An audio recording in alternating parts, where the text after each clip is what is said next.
Hello and welcome to the 8th episode of my A to C stitch with me.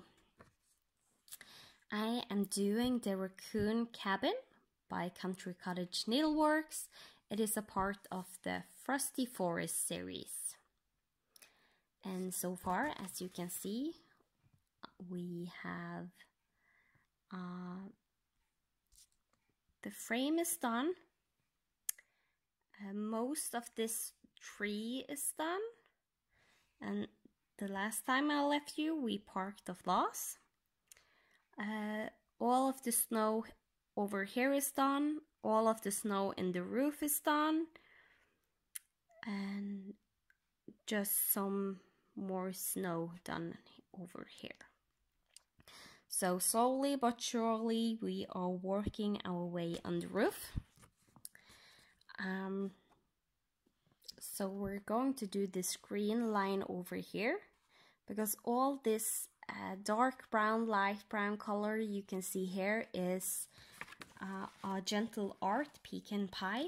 It is a fancy floss, and I'm doing everything else around so it will be easier to do this fancy floss stitching. So today my plan was I want to do this length of this mint green color, and then I want to do this brown color that is here. There's going to be an exact same rectangle on this side of the roof, so I want to do that and use the rest of the floss I have to either start stitching on this tree or start stitching the rest of the brown on this tree. There is, I think, one branch left, and maybe start working on the bottom half of the house, or bottom third. As you can see, 1, 2, 3 sections of the house, I will say. The roof, the second floor, and the first floor. So, but we'll see when I get to that. This is stitched on a 32 count pearl gray Belfast linen. I got everything from the Patchwork Rabbit. They have a monthly series you can do where you subscribe to a series, typical a Country Cottage Needleworks, Little House Needleworks, and you can decide what you want to get. So you can get the fabric either individually or as one big piece. For this one I choose a big piece, and you can choose to get all the DMC color, all the fancy floss. If there's buttons, you can choose to get the buttons, and of course you are getting the pattern. So basically you pay for the pattern to get one from a series each and every month. You can pick from 1 to 3 patterns a month to get. And then extras, you add fabric, DMC, fancy floss, buttons, most likely beads if there's beads, and so on. So let's just get starting on the stitching. So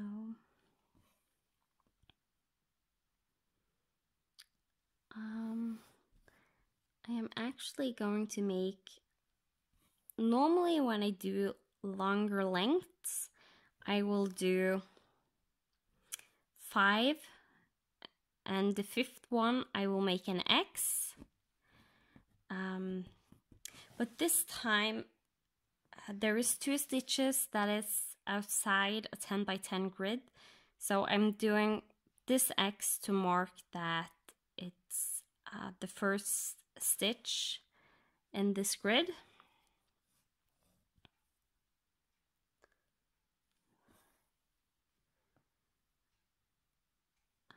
And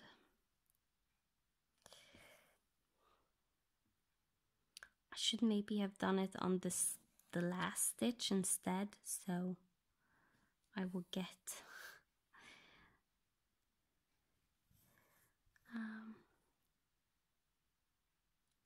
my 5th one. I will cross, because I am terrible counting to over 10, especially when talking. So 5 is a nice number for me. Easy to see that amount of stitches. I can see it, I don't need to count it. So that's really neat.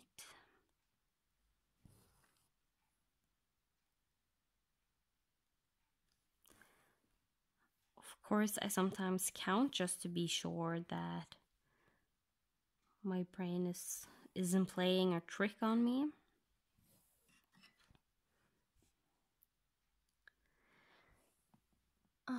Let's see, we have one more 10 by 10 block. So 5 stitches is the length of one 10 by 10 block. If you have seen on the patterns, they usually mark off every 10 stitches. And that is what I mean by 10 by 10 block.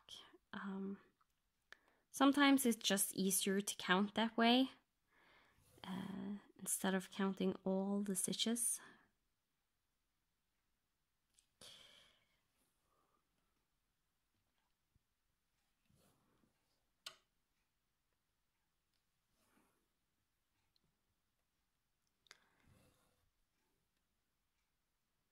So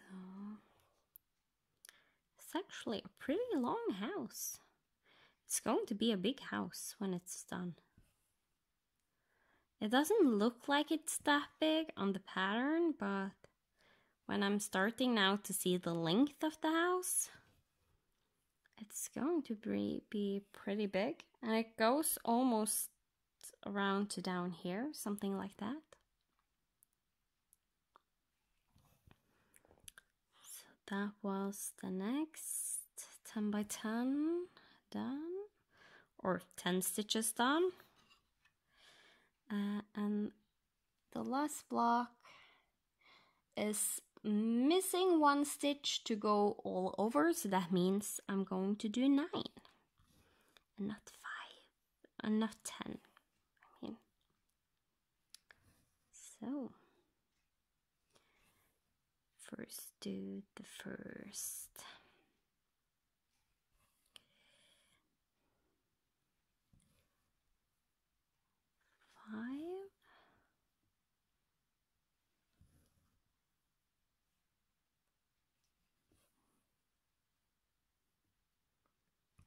And then I'm going to do 4, because 5 plus 4 equals 9.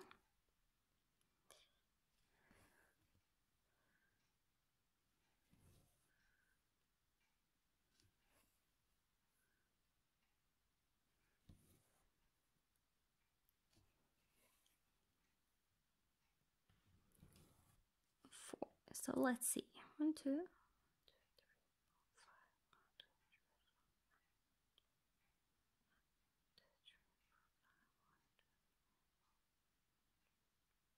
Yes, that is correct. So now it's just, we are just going to go back.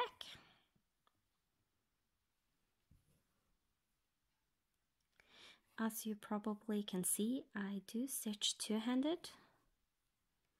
I usually stitch two-handed most of the time. There is exceptions, as often when I do pin stitch, or I start a floss from the front with the loop method, or then I will often use my dominant hand on the top, and it is my dominant hand that is on the bottom. So suddenly I stitch two-handed and go back to one-handed.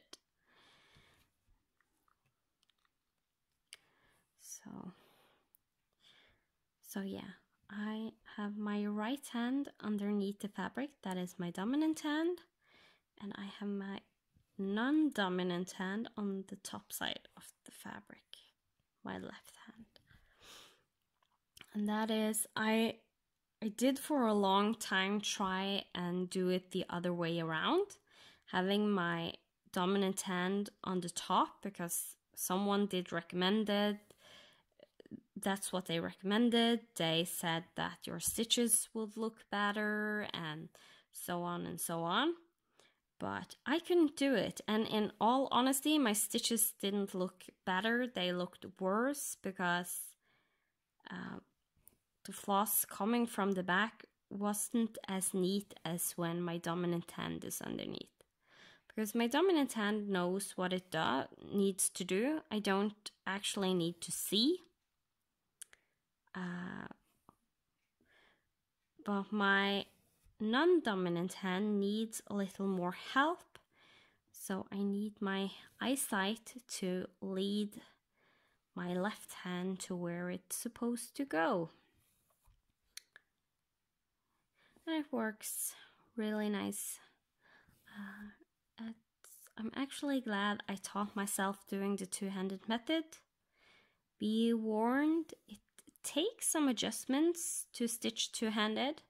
It took me a long while, and the changes was so sudden that I didn't notice that suddenly it wasn't awkward stitching two-handed.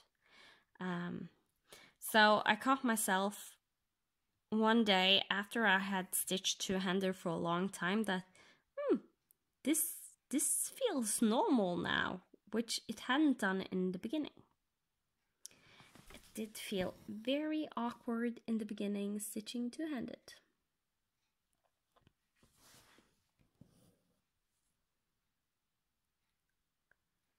Doing a pin stitch underneath an already where I have a stitch. Just one of my favorite ways of ending my floss and starting if I can't do the loop method.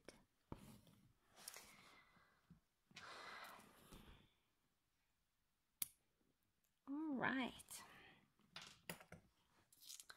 So normally I like to use the floss I have on the needle, but that involves too much counting and jumping ahead, and I don't like that. And I didn't want to jump that far with my stitching. Especially since the next place this color comes, there's white around, and I want to do the white before I do this color. So on the bobbin it goes. And I use bobbins. I really haven't found everyone saying that they get kinks and stuff of bobbins, and with me I can't seem to get those kinks except for the last strand in the skein that I have rolled on. That is the only one with a little bit of kinks, and normally if I just do this with the floss, pat it, it goes away easily. So I don't have that problem yet, at least. Maybe if it stays on the bobbin for multiple years it will be worse, I don't know. But so far it's fine. So I'm sticking to my bobbins.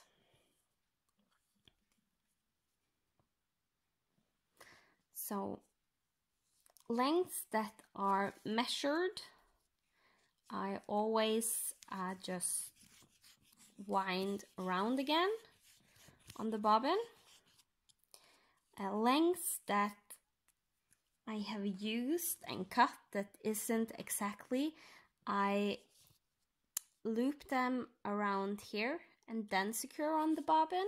That is since, as I had told previous episodes, since I'm doing blended project with blended colors, it's nice to know that this floss I can't use for those because this is a cut one, it's not the exact same length as the other ones, and the ones that I'm just turning back around are a pre-cut length, which I measure with a ruler, so they're exactly the same. And that makes it really easy for me having a master set when having projects with blended colors.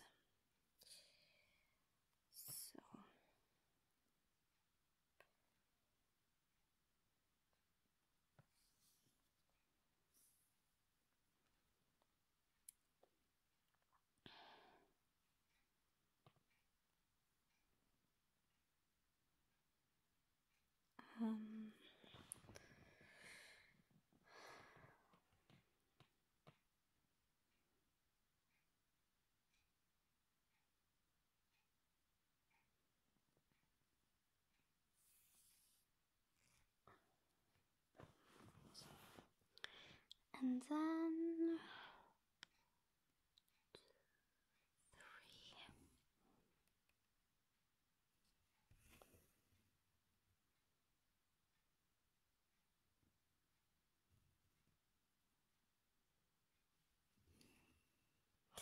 3. And if you by now are wondering like what details about the pattern, floss I am using, etc, etc, I usually explain them as the floss I usually explain as I'm doing them, so I can recommend if you want to know every detail of what floss I'm using, then but it's a call for floss, then just watch it from the beginning. And every detail is in the first 2 episodes, I think. Most of the important details I explain better. I show every pattern in this series, etc, etc.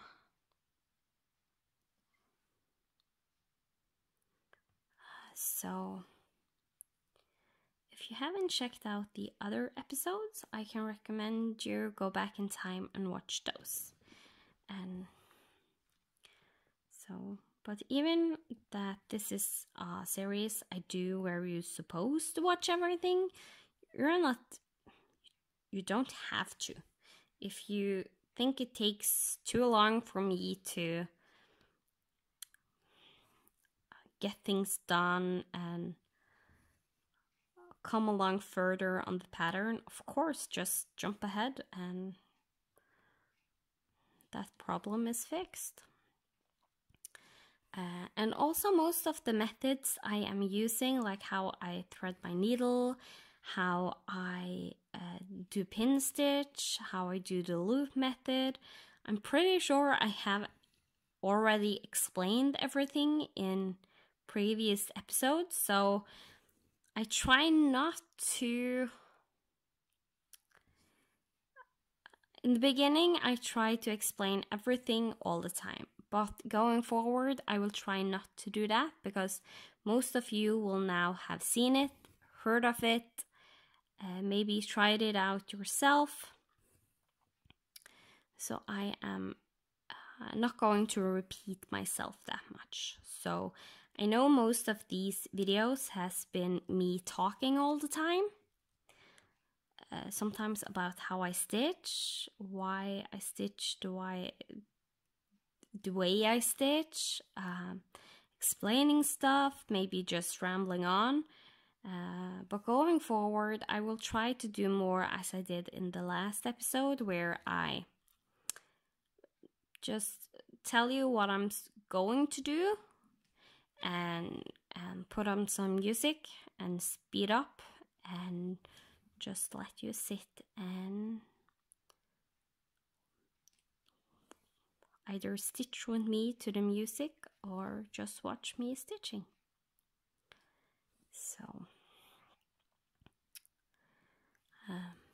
So yeah, that is at least my plan.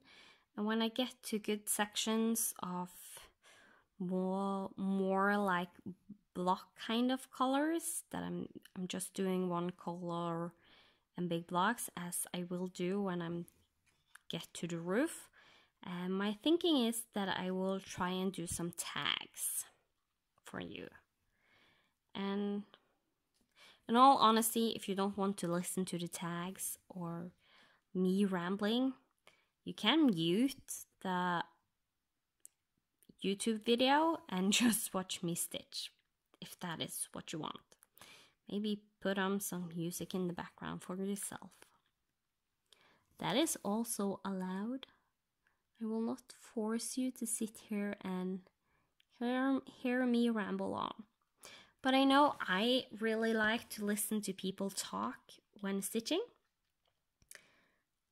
And usually I actually like better people just talking than doing tags. But I understand why people do tags, because sometimes it's hard to have something to talk about. But yeah, one of my preferred ways for stitch with me is just listen to people talk about things they know, what they have done, if it's a good movie they have seen, or a good book they have read, or even, like, I'm not a big sports fan, but stitching jewels, and I think even when Tour de France was on, Michelle Bendy was like talking about Tour de France and how the biking stuff is going on. And it was really interesting, even though it's not something I watch or follow, or when Stitching Jewels talk about baseball or football or something like that. I still enjoy listening to them talk. It's basically what I'm trying to say.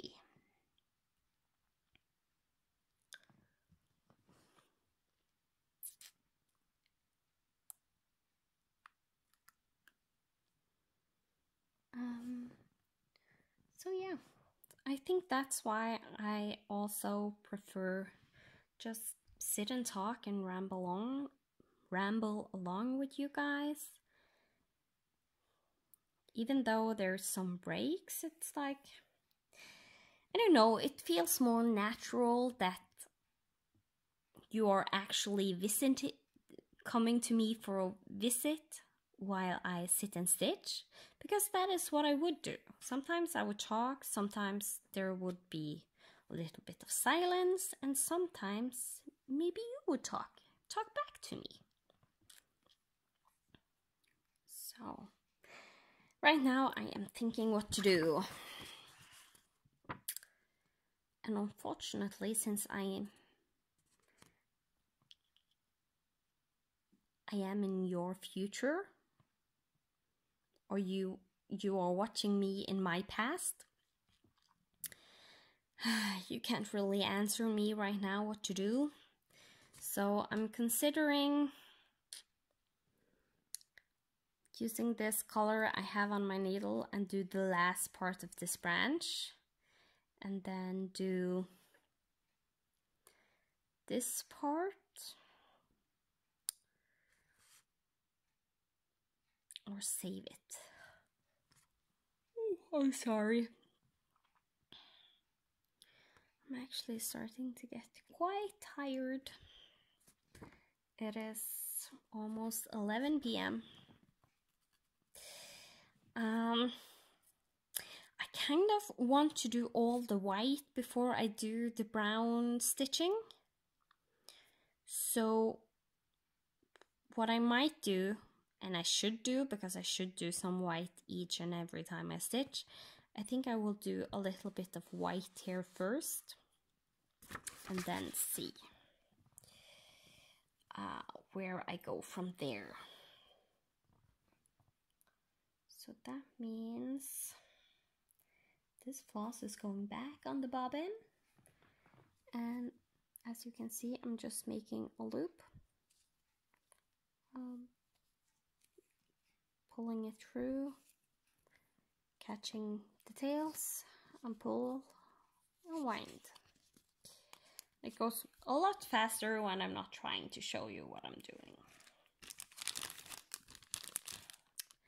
This white I actually have in a floss away bag. That is because I got all the DMC for this project, but I'm only the white one so far is the one I'm using that I actually did get. The other ones I use my master set, but white sometimes can be a little bit different in colors, especially if the white has been laying around a little while. So, and since I'm going to use more than one skein of white, I figured there's no need to use my master set, so that is basically why I am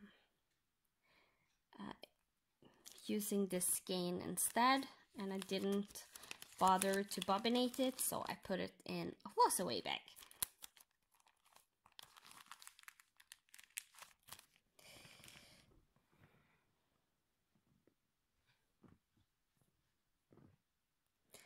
And believe it or not, we have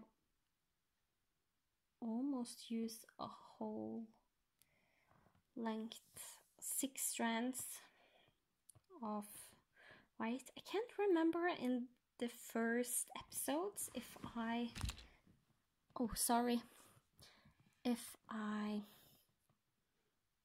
did cut a second length of white color, or if this is the first length. But usually when I cut this length that I have right here, I get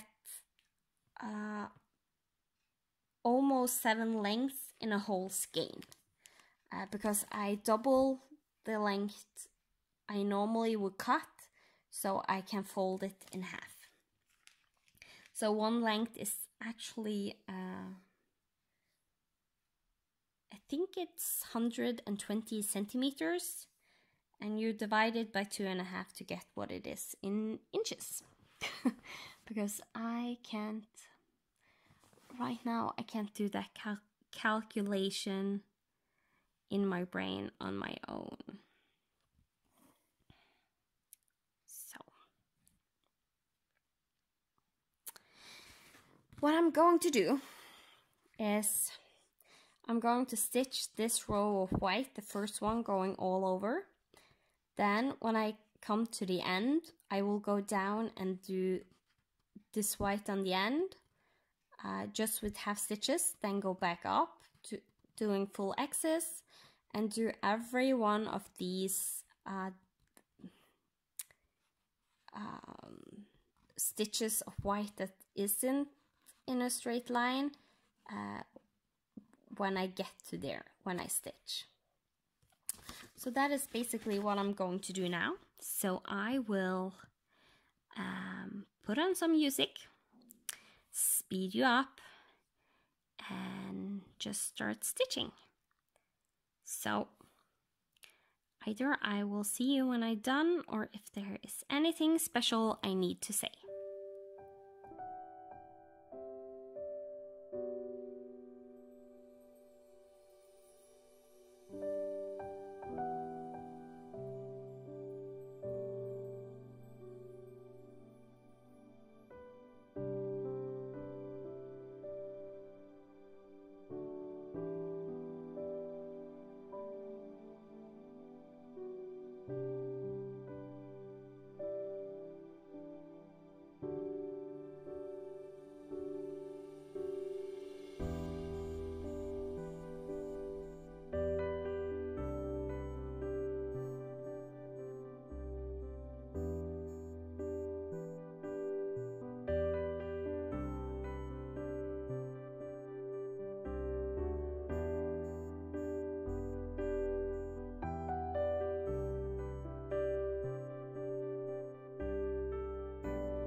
So now I have stitched in a way that you might wonder why I stitched like that. I normally are always very frugal, so I will stitch the way that saves me the most amount of money. And this time you can see I'm not doing that, but that is because I don't want the stitches to look awkward or make a long leg on one stitch. Because if I would do this stitch and then go up like here, I would prolong this leg, basically covering the hole. I don't know if you can see that very well, but here it's going down, so it's not prolonging the leg. Here it's going up, prolonging the leg. So I am also taking that into consideration. And when I trail off like this, it sometimes, yes, it would be better, and it still wouldn't prolong the leg if I did go from top to bottom. But the problem is when I then are going to go another row down, because that will, in the end, normally for me, it will end up making a prolonged leg or a stitch that doesn't look correct. So instead, I'm doing the legs as I normally stitch them, bottom bottom or top top.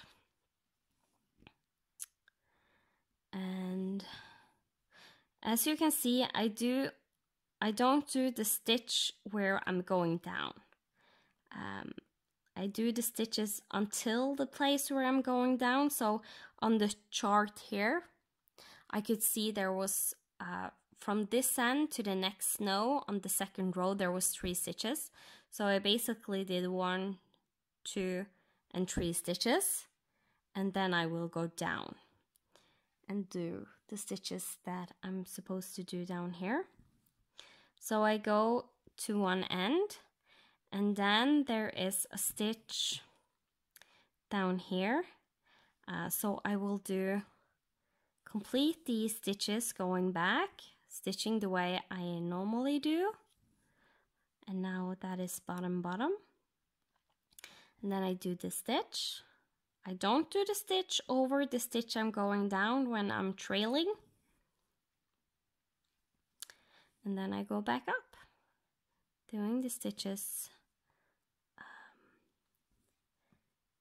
completing the crosses, doing the second leg, going up. And I have one more to do of these, but that one is at the edge.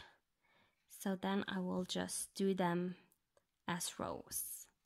And since I have done every stitch as I normally do stitch them, the stitches will look the same on each row. Because if I do the stitch on another direction than I usually do, then the stitch sometimes doesn't look as it normally would look.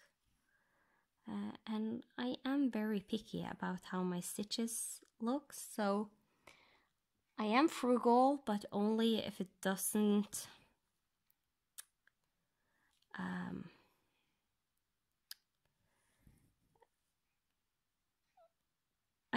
I am only frugal if the stitches still will look nice. So the priority is stitching looking nice, then being frugal, basically, when it comes to how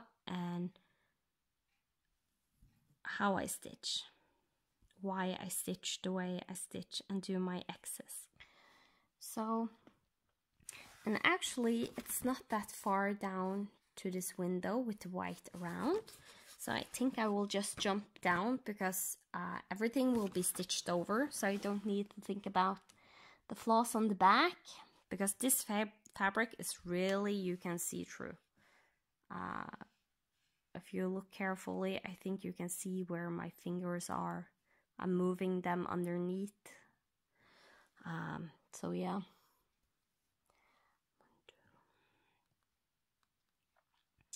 But it's a nice fabric.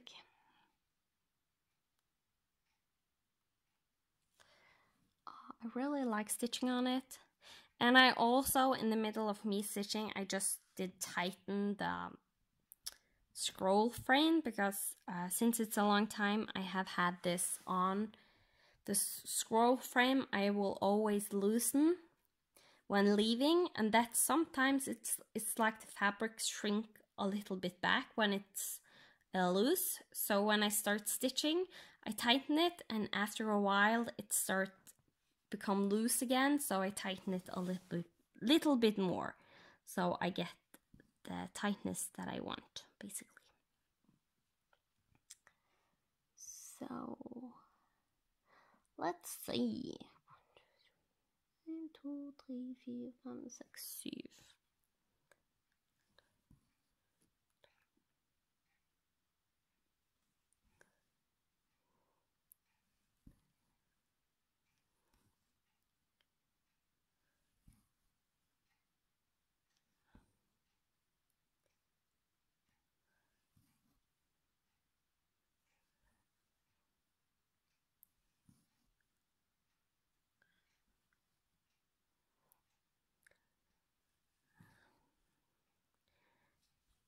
Doing just the outlining of the window, and I think I will do approximately the same that I did with the borders, since this is also a 1-stitch border. So doing the first line here, have stitches one way and completing on the way back, but the rest of the stitches of this window will be 1 stitch at a time, going down, going to the right and going up, and then onto the next one, because the next one is about here or something. I think it's 3 or 4 stitches over. So yeah.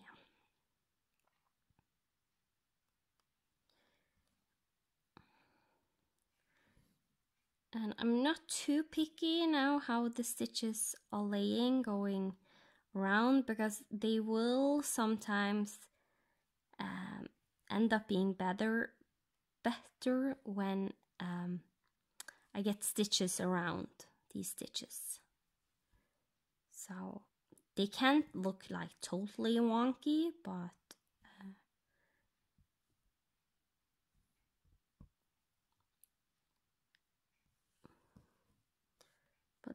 still they don't need to look 100%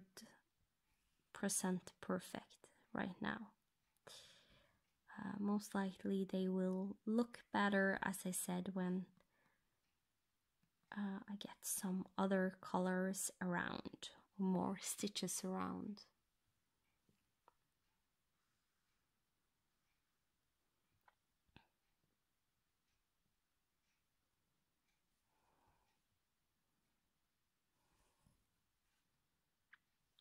And this floss has actually kept going much longer than I thought it would. I might even get down to the bottom of this window.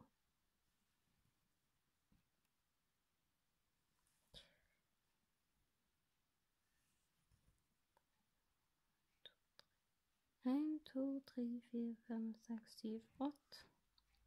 Yes, I did, because this is the last stitch before going to the right.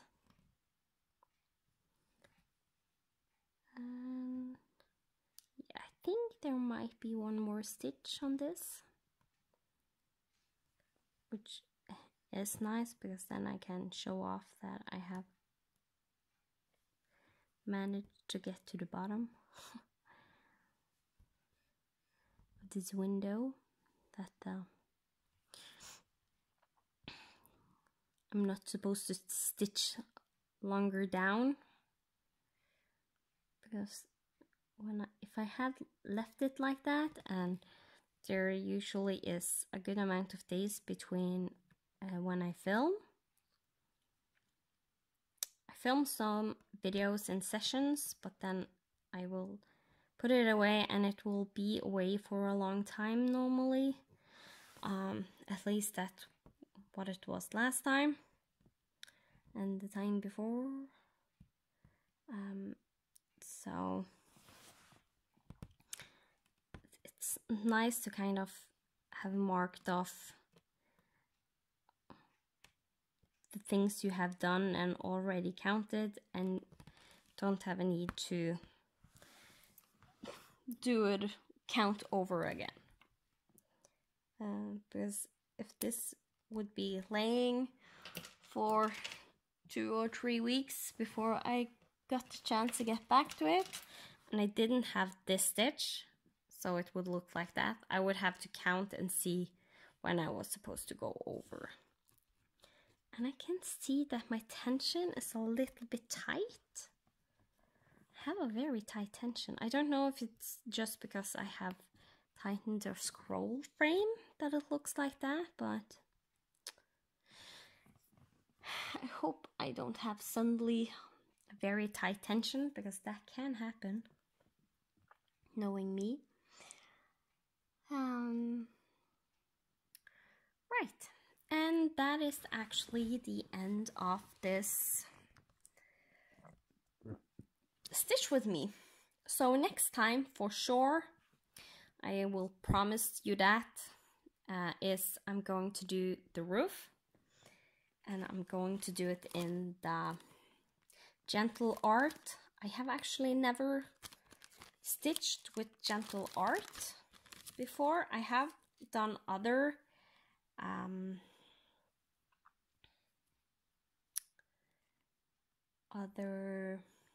specialty flosses, but not gentle art. And if I am correct, I think they already are pre-cut lengths. Yes, they are. So if they are pre-cut, what I normally do is I will take one of the strands and pull it out. Like not strand, but a whole length of floss. Then I make the loop back up and put it back on the card. I always try to go from the front down, because then you get the nice loop hanging on the front and not on the back like that. So, and you get that by putting the loop down the front and over. That took me some time to realize why the loops were different. And then I think maybe this is a little bit long length. So I think I'm going to cut this in half, to be honest, because I don't like that long lengths, especially not with specialty flosses, because they tend to be a little bit drier.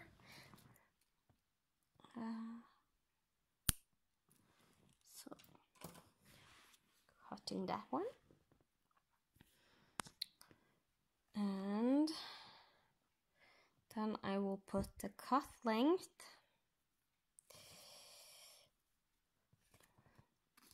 on the other hole of the card at the top. And there is also where I will put all the lengths that I have started to use.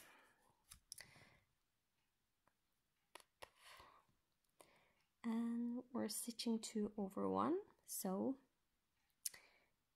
I can actually show you. Normally you would pull 1 and 1 strand. And you know what? That is what I'm going to do. I have a technique where you don't need to do that, but I don't want to do that with specialty floss, in all honesty.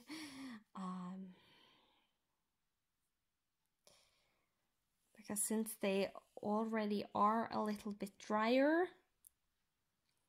And I make sure when I pull out that I always, the length I am pulling out, I always lay here at the top and let the rest hang down. So I know that that is the top. And with fancy floss, since it's variegated, you kind of need to make sure the two lengths you are pulling are from the same top, so I suddenly don't get this lighter color with this darker color right here. Just so the variegation stays nice and fine. So this length back on the card, and I will just fold this off and put it in my floss away bag. Like this. And then I will thread the needle, and the reason I am doing this is so I don't forget my promise to you that I am going to do the roof with the specialty floss. Because believe me, if there is not enough days in between, I will forget. So since I'm having two lengths and not a loop, because you can't really do a loop with specialty floss, I am doing the pin stitch.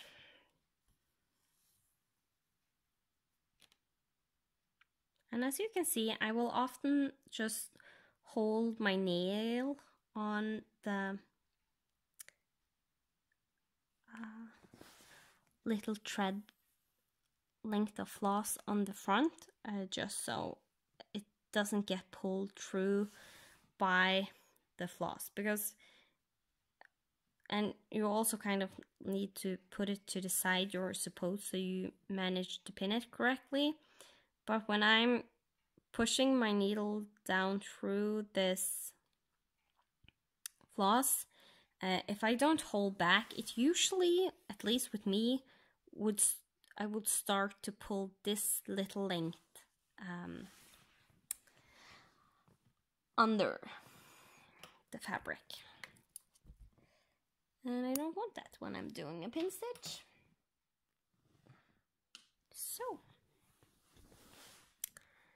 and doing specialty floss, you need to do 1x at a time. So I will park this floss.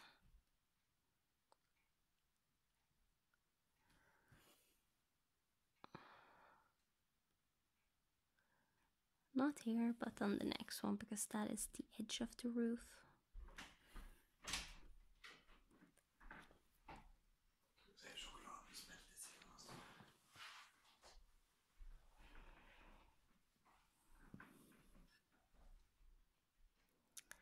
And I will park it right here.